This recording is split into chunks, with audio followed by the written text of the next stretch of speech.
Yisikhathi sokugoqa imikhono silwe ne-coronavirus ngezikhali ezinhle kakhulu esinazo, i-bleach, insipho, namanzi.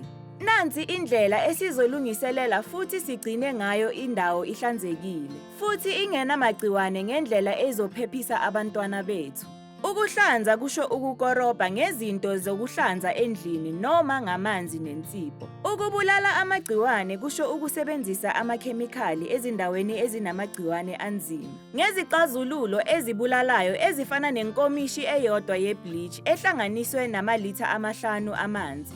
Ukusanitize kusho ukuthi izinto ezithintana nokudla, ezokufunda, nezokusebenza, izindawo ezithintwa kaningi zihlanzwa njalo ngezithako zokuhlanza. Zonke izindawo nawo wonke amathuluzi okusebenza kufanele kusanitizwe ngaphambili nangemuva kokusetshenziswa. Amathuluzi asendaweni yokudla mawabulawe amagciwane ngaphambi nangemuva kokusetshenziswa yiqembu ngalinye. Ungasebenzisi isibulali magciwane emaplangweni.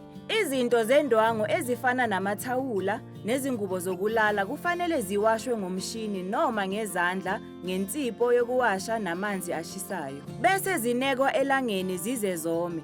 Hlanza ubulale amagciwane ekhishini nge-bleach nsuku zonke. Washa amabhodwe nezitshe ngensipho yezitsha namanzi ashisayo ukuze ubulale amagciwane.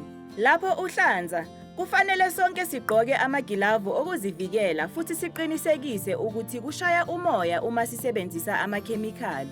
Ngokusobala, masigcine amakhemikhali lapho izandla zabantwana zingafinyeleli khona. Kuthiwani uma kunokuguliswa yi-COVID-19?